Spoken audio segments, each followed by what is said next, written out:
Assalamualaikum warahmatullahi wabarakatuh. Apa kabar teman-teman dimanapun berada? Kembali saya Ahmad Dhani hadir di podcast hari ini. Muncul fenomena artis adopsi boneka. Nah, kali ini saya coba tanya langsung dengan Ustadz Rian Nugraha LC MPDI mengenai fenomena adopsi boneka nih teman-teman. Kalau di dalam Islam itu semuanya ada aturan-aturannya, ada batasan-batasannya. Ya seperti dulu Rasulullah SAW pernah membelikan semacam mainan ataupun boneka, wallahu alam, ya untuk hanya mainan-mainan saja. Tapi kalau saya lihat fenomena sekarang ketika boneka tersebut dijadikan ataupun ada semacam penyebab wasilah kesuksesan ataupun semakin tenang hatinya, itu dipertanyakan. Nanti khawatirnya jatuh ke musyrik, ya, dan itu akan dosa besar dan ini harus dihindari, ya.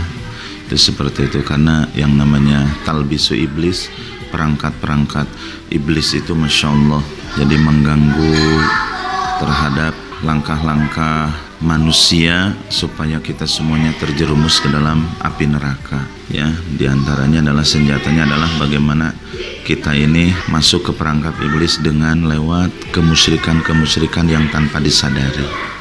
Itu seperti itu, ya. Dulu di zaman Nabi Nuh alaihissalam kan ketika syaitan menjelma jadi kakek-kakek, lalu dibisikkanlah, terus dibuatlah patung orang-orang soleh, Ya'uq, Yaguth, Nasro, ya, dan lainnya.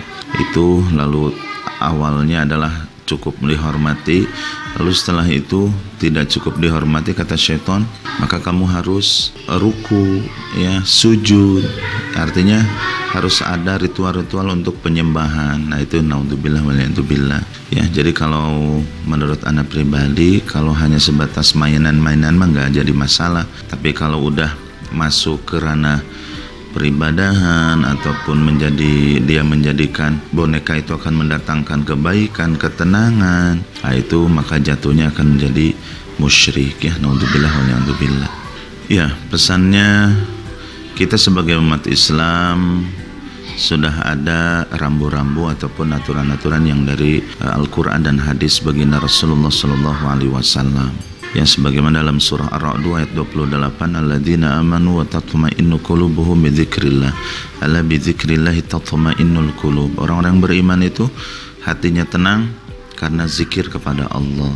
Ingat, dengan zikir kepada Allah itu akan menenangkan hati jiwa kita, ya. Makanya para salafus saleh, orang-orang terdahulu, senantiasa membaca Al-Quran. Ada yang menghatamkan seminggu, 2 minggu, 3 minggu, sebulan, ya. Jadi ketenangan itu adalah sebagaimana salafus saleh, bagaimana kedekatan diri kita kepada Allah, ya, menjaga sholat, menjaga bacaan Al-Quran, zikrullah, ya, itu diantaranya.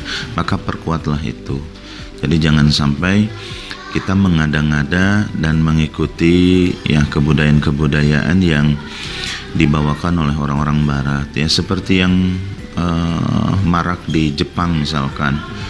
Jepang itu kan hampir setiap rumah ataupun ada di sana itu kan tradisinya membeli robot yang seperti manusia, ya, dan pada akhirnya manusia yang aslinya ditinggalkan, ya, naudzubillah minadzubillah. Ini hati-hati, ini perangkat iblis laknatullah. Kita harus senantiasa mendekatkan diri kepada Allah supaya dijauhkan dari hal-hal yang tidak diinginkan. Itu, ya, itu seperti itu. Wallahu a'lam bishawab.